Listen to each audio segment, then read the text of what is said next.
Hello everybody and welcome back to the channel. So in today's video, I do want to speak on a few players because after what we have seen in that match between Alaves and seeing how our next match is going to be against Dynamo Kiev, there has been a few players that have caught my attention. And after what we have witnessed within that game against Alaves especially, there are some things that must be changed. And that is what I do want to talk about within this video, is to discuss the defensive line and the midfield line. It is going to be revolving around Gerard Pique, Araujo, Eric Garcia, Riqui Puig, and many other players. But before we go into that topic, I do want to talk about the OneFootball app. The OneFootball app is considered as the best football app you could find within the App Store when it does come to the latest player news, team stats, player stats, any tournament that you do want to follow. It is all compact within the OneFootball app. And for those of you guys who are in the UK, you guys would also be able to see La Liga highlights if you guys are following either FC Barcelona, Real Madrid, Atletico Madrid, Valencia, Real Sociedad. If you guys are in the UK, you would be able to see those teams' highlights. And again, all of this is going to be compact within the OneFootball app. The link is going to be down in the description box down below. By clicking that link, you guys would also be able to support this YouTube channel. But now let's get back into the video. But let's first talk about the defensive line. And I do want to talk about Gerard Pique because it was announced that Pique has been injured. He is going to be out for a total of 2 weeks. And this is not the first time Gerard Pique has encountered an injury. The first time he has encountered an injury this season, it was on August 22nd, and it took him out for a total of 2 games. And what's crazy about this whole thing is that in the previous season, Gerard Pique did encounter 2 injuries, and right now in this season he has tied the previous season in terms of injuries. And I think that right now Pique is in a moment where we just cannot force him to play on the field. There has been many moments where we have forced him on the field and he continues to get injured again. And I also do believe that now we are in a position where Barcelona cannot count on Pique like they used to. He simply just cannot be relied upon, because the way that Barcelona have been thinking about Pique is, okay, we need to use him as much as possible because he is one of our most experienced and veteran center back. But it has not been working out for Barcelona. They continue to see Gerard Pique go onto the ground and then be out for about 2 or 3 weeks. It's very similar to what has been happening to Jordi Alba. It's just their bodies are not the same. And I think that this calls for a change. There must be a change. And hopefully, whoever that new coach may be for Barcelona in about 4 to 5 days, I hope that that new coach notices what's currently going on with the veteran players. And it's very sad to see this, right? Because Pique has said that if Barcelona do kick me out, I'm going to be retiring because I just do not see myself going to another team. But look, we do not know if he's going to be kicked out after this season. We do not know if he's going to be taking a step back and just be on the bench. But one thing is for sure, Barcelona cannot count on a player like Gerard Pique. It is calling for a change. And this is where I do want to introduce Eric Garcia and Ronald Araujo.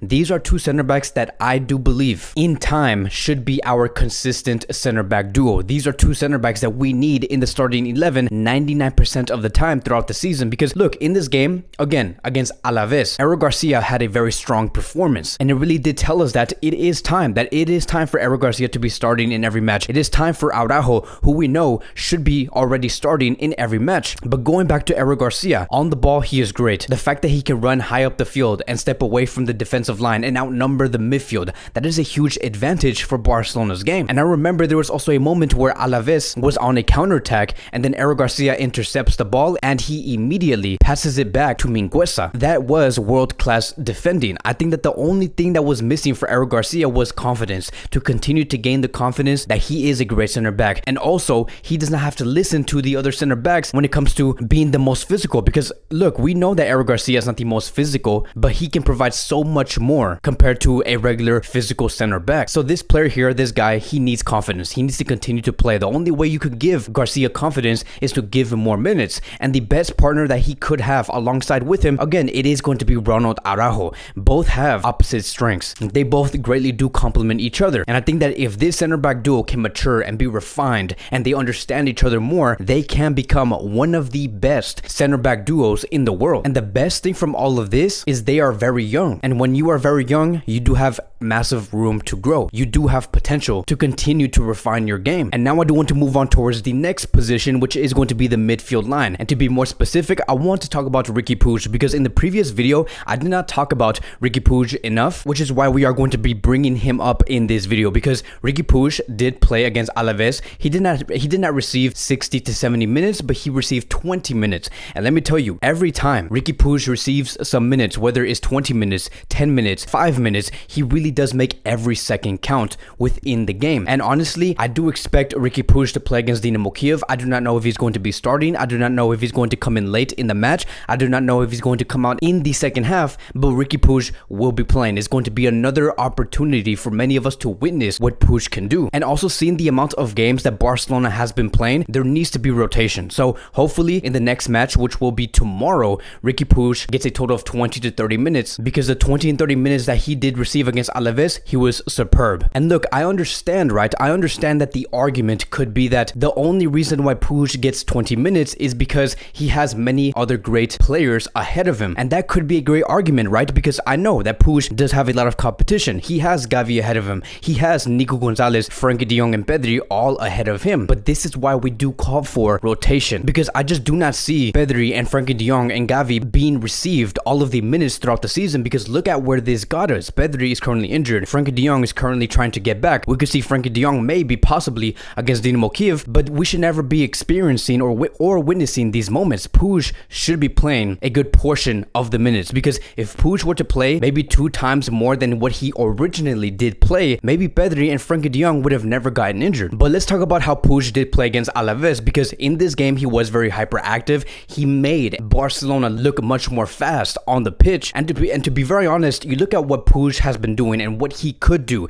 If you were to ask me, who do you think is the best creator within Barcelona's midfield? Is it Gavi? Is it Nico, Frenkie de Jong, Pedri, or Puig? I would say Riqui Puig. But here's the problem. Barcelona needs to take the responsibility to know how to maximize Riqui Puig, how to get the best from Riqui Puig, and understand how many minutes they should be given towards this player. Like what? Do you think that Riqui Puig is going to be a definitive player and become a better player when you're only going to give him the opportunity to finish the game for about 10 to 15 minutes? That's not going to make a difference. We're not going to be seeing what Puig could do in those 10 to 15 minutes. Like, yes, does he make every second count? He does, but he can do so much more. 10 to 15 minutes is just not enough. If you really want to maximize and get the best of Riqui Puig and to understand what areas he could cover, there just has to be more accountability coming from Barcelona to know that Puig could be a starter, that he should be handed the responsibility of becoming a creator for Barcelona, to give him the responsibility to switch plays on the pitch, also giving him the responsibility on when to drive the ball forward, because that is what Puig can do. If there was one thing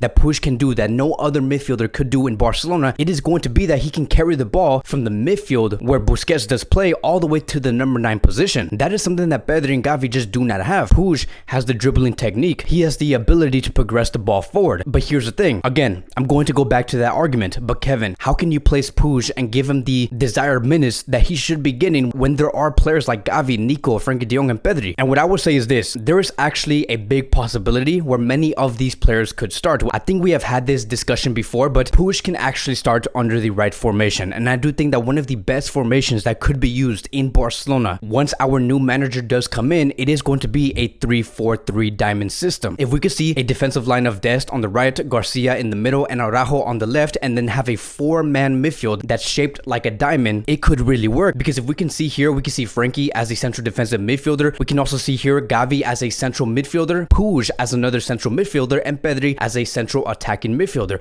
You see how we can use a total of 4 players within our midfield and maximize these youngsters. Pedri is more than comfortable to act as a central attacking midfielder. I would literally give him the opportunity and the permission to create for Memphis, Ansu, and Dembele. Puig, on the other hand, is someone who should sit deeper than Pedri, because he is someone that can carry the ball forward. Like what we have said, Gavi can also be a player that can refine his product. Frenkie de Jong could also be playing in the central defensive midfield position, and then we do have Frenkie de Jong in the central defensive midfield position. This is also something that can greatly work. If Frenkie can go between Araujo and Garcia and form a 4-man defensive line, anytime Frenkie wants to receive the ball and pick up the ball from that area, he could do that, and then it could transition towards a 4-3-3. Let's just say, for example, Real Madrid is pressing us with 3 attackers. They're pressing Dest, Garcia, and Araujo. Frenkie can always be that extra man in that defensive line to receive the ball and outnumber the opposition. This is why I do say that a 3-4-3 diamond formation could greatly benefit Barcelona. It would benefit Frenkie, Gavi, Puig, and Pedri, and then we can have Nico Gonzalez come in later for whoever. It could be for Puig, Gavi, Frenkie, who knows? But this is what I do mean, right? There is a possibility. There is a way to fit all of these youngsters to have healthy rotation. But that is going to be wrapping up today's Barcelona Daily News. Thank you guys so much for watching. If you guys are new here, welcome to the channel. Please like, subscribe, comment, and I will see you guys in in the next video.